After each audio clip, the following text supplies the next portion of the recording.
there, Shalini Mittal here from Tech Gatha, and this video we are going to see while loop in details. To understand why do we need a while loop, let's take a simple program. Suppose a user enters an n-digit number. Now user can enter a 2-digit number.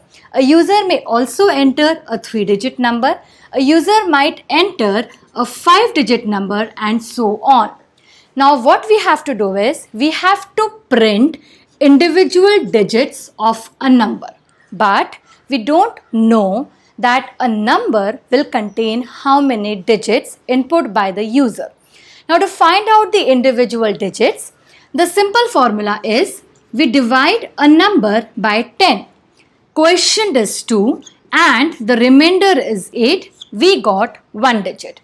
We have to take the quotient, divide this quotient again by 10. 10 zeros are 0. We get second digit. So you can see here the division and the mod we have to do twice. Suppose now I take a 3-digit number 123 and I divide by 10. So I say 10, 12, 120. I get 3 as a remainder. I again take the quotient 12. Divide by 10, 10, I get the second digit. I take this quotient again, divide by 10, 0, 0, 1, I get third digit. You can see here 2 iterations, here 3 iterations. This might require 4. If it's a 7-digit number, it will be 7 iterations. Where do I stop? The moment I get the quotient as 0. So these are the scenarios where we don't know how many iterations will it require to get to the result, is where we use while loops. Now if we want to implement the same concept programmatically, we'll have a variable, say n, and I suppose put a number as 123.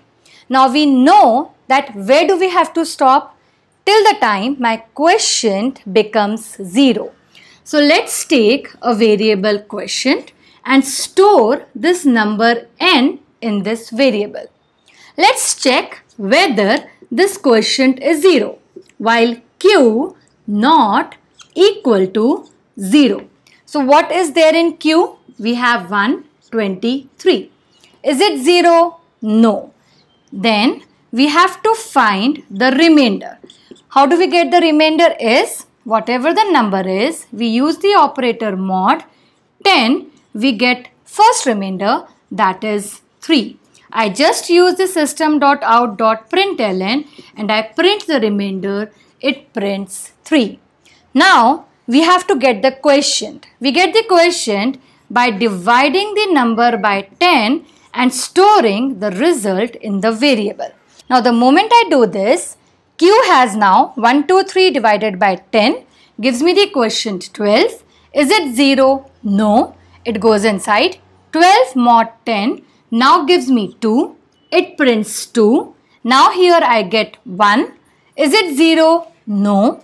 1 mod 10 again gives me the remainder 1. It prints the remainder 1.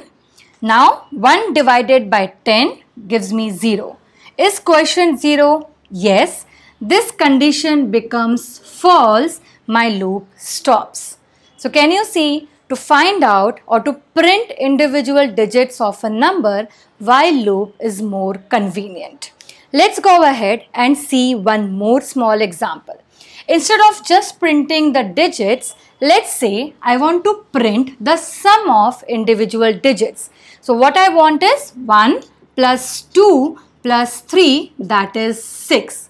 Now to find the sum, we will have one more variable, sum, declared as 0. Again the same steps. I have the q which stores the variable n. I get the remainder, and instead of the println over here, we are then going to have sum is equals to sum plus r. So the first remainder is 3. My sum becomes 3. The next remainder is 2. Previous sum was 3 plus 2 becomes 5. Next remainder is 1. Previous sum was 5 plus 1 that is 6. Once my loop completes, then I can print the value of sum. So this is how we can use while loop to find individual digits of a number. One more small example. Instead of just finding the sum, let's say I want to print the reverse of the number, that is 321. To find the reverse of a number, now the way we are getting digits are, we get 3, then we are getting 2, then we are getting 1. So can I say, I can write this as 300 plus 20 plus 1, which becomes 321. So to implement this, we get first remainder as 3. If I add this in 0, I get 3. Now, I get this remainder 3, and if I multiply this by 10 and I add with the next remainder 2, I get 32. Now, I again take this 32, multiply by 10, add by the next remainder 1, 320 plus 1, I get 321, and you can see I get the reverse of a number. Now to implement this, instead of sum, let's take the variable REV. Here, instead of implementing this, now can you tell me, if I multiply this 0 by 10, still I get 0, right? So can I say this is the variable REV, 10 is constant, and 3, 2, 1 are the remainder, and this expression result we are storing back in the variable REV. So we can say REV is equals to REV into 10 plus R. So let's write the program in BlueJ and see it in action. So I have already written some part of the code. I take the input from the user. I store the number in a variable q, and then we say while q not equal to 0, what I want is, I want to find the remainder. So we will be saying int r is equals to q mod 10, which gives me the remainder, and we want to print this remainder. So I can just say system.out.println r. And because I want to then change the value of the quotient, I say q is equals to q divided by 10, which gives me the next quotient, from where then I can find the remainder.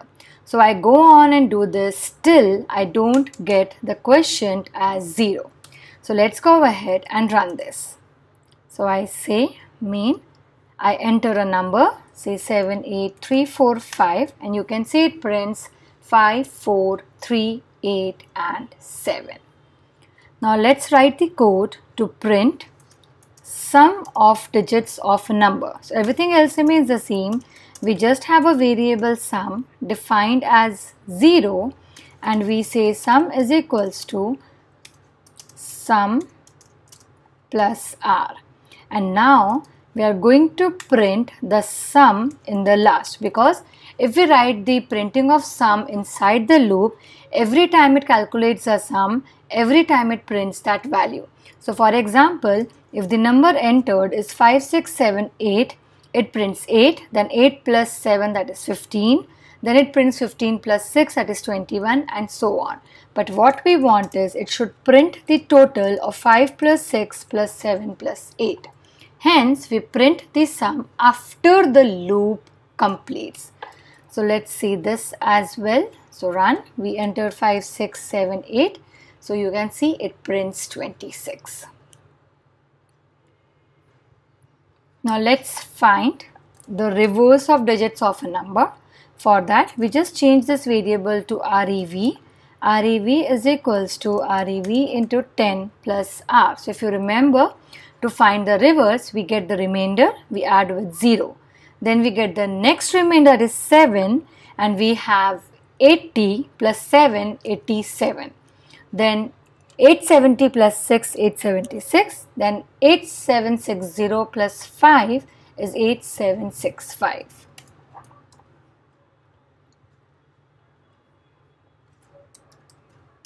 You can see we get 8765. The link for the assignment is provided in the description. Do solve the assignment on the while loops. It will definitely help you improve your concepts more in the while loop. Till then, happy learning, take care and bye-bye.